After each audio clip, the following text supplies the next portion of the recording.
मोहताज से फूल न जाऊं, मेरे शरीर में एक कांटा चुभाया गया, अर्थात शैतान का एक दूत कि मुझे घूंसे मारे ताकि मैं फूल न जाऊं। आमीन। क्या बात हो रही है यहाँ पे? परमेश्वर की बात हो रही है, परमेश्वर के साथ पौलुस की बात हो रही है और शैतान की बात हो रही है।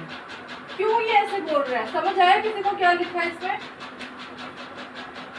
किसी को भी समझ नहीं आया? हाथ उठाओ। ठीक है, मैं आपके लिए पढ़ती हूँ।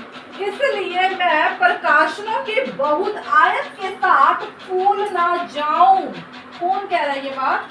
परमेश्वर का दास पौलुस कह रहा है कि मेरे अंदर ये घमंड ना आ जाए कि प्रभु तो मुझसे बड़ी बड़ी बातें करता है, प्रभु तो मुझसे दर्शन स्वप्नों में ऐसी बात करता है, मेरे लिए में दुष्ट आत्मा निकालने कोई बड़ी बात नहीं है। ये क्या आ जाता है? ऐसे ऐसे टोन में कौन बात करता है? घमंड, अहंकार। फिर वो यहाँ से उठ के एकदम से अप हो जाते हैं कि मैं ही सब कुछ हूँ, अपने आप को बहुत ऊपर समझते हैं और उसको लग रहा है कि मैं कहीं फूल ना जाऊं, मेरे अंदर बैड एटीट्यूड ना आ जाए, मेरे अंदर घमंड ना आ जाए। कहता इसीलिए मेरे शरीर में एक कांटा चुभोया गया है। उसके शरीर में क्या चुभोया गया है? क्या वो कुछ बुरा काम कर रहा है? क्या अभी उसके अंदर घमंड है? नहीं है। वो एडवांस में मांग रहा है परमेश्वर से और परमेश्वर उसको दिया भी हुआ क्या? एक कांटा दिया चुभाने के लिए। और वो कांटा कौन चुभो रहा है उसको? शैतान, शैतान का दूत उसको जानबूझ के पिंच कर रहा है। और हमें तो जरा झटका तो लग जाने तो शैतान को ऐसे कि कैसे फेर देते शैतान की। पर सम टाइम परमेश्वर हमारे जीवन में ऐसी चीजों को लाते हैं ताकि हमारे अंदर घमंड ना आ जाए, हमारे अंदर बैड एटीट्यूड ना आ जाए। क्योंकि जब हम फूलने लगते हैं फिर हम फूलते ही जाते हैं, फूलते ही जाते हैं, फिर उसको कम करने का कोई भी तरीका नहीं है।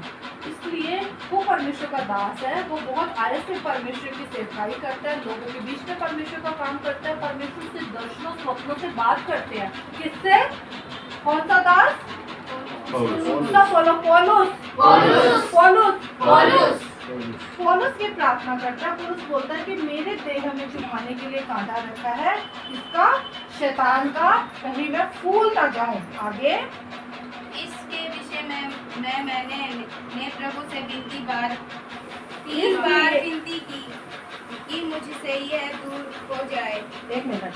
कहता है इसके विषय में मैंने प्रभु से कितनी बार विनती की? 3 बार प्रार्थना की है। क्या प्रार्थना की है?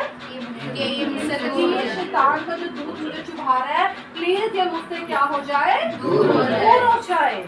अब बताओ, किसी को शैतान बार बार चुभाएगा, पिंच करेगा, दुख होगा कि नहीं होगा? उसको तकलीफ हो रही होगी, कुछ तो उसके साथ समथिंग रॉन्ग, कुछ उसके साथ गलत हो रहा होगा, कुछ उसको दर्द हो रहा होगा, कुछ उसके साथ मिसहैपनिंग हो रही होगी। और वो प्रार्थना कर रहा है, बार बार 3 बार प्रार्थना कर रहा है कि इसको हटा दो। आगे और उसने मुझसे कहा, मेरा अनुग्रह तेरे लिए बहुत है, आमीन। क्योंकि मेरी सामर्थ्य निर्बलता में स्थिर होती है।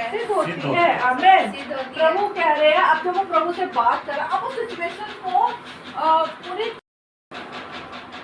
वो शैतान का दूत है और परमेश्वर है, वो उसको बार बार पिंच कर रहा है। पूरा इमेजिन करें, आगे परमेश्वर है, अब वो बार बार प्रार्थना कर रहा है, प्रभु प्लीज इसको हटा लो, प्रभु प्लीज इसको हटा लो, प्रभु प्लीज इसको हटा लो। अभी तक जवाब नहीं आया।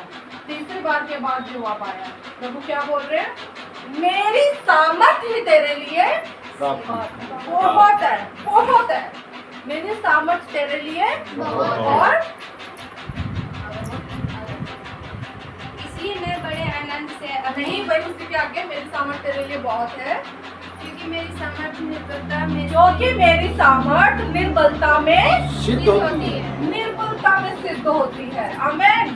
क्या होता है निर्बल होना? निर्बल होना जब अपने आप को दीन कर देना, नम्र हो जाना। पहले हम सीख रहे थे फूलना, घमंड, बैड एटीट्यूड। अब दूसरा पॉइंट क्या आ गया? निर्बलता। अब ये दोनों आपस में बिल्कुल भी मैच नहीं करते हैं, बोथ आर टोटली डिफरेंट। निर्बलता बहुत डिफरेंट चीज है और घमंड बहुत ही ज्यादा अलग बात है। अब ये दोनों बातें आपस में मैच नहीं कर रही है। पर पौलुस ने ये नहीं प्रार्थना की कि प्रभु जी मैं घमंड ना करूं या ऐसा कुछ प्रार्थना करूं। उसने सिर्फ एक ही प्रार्थना करी है, क्या कि शैतान का दूत मुझसे दूर कर दो। पर प्रभु अब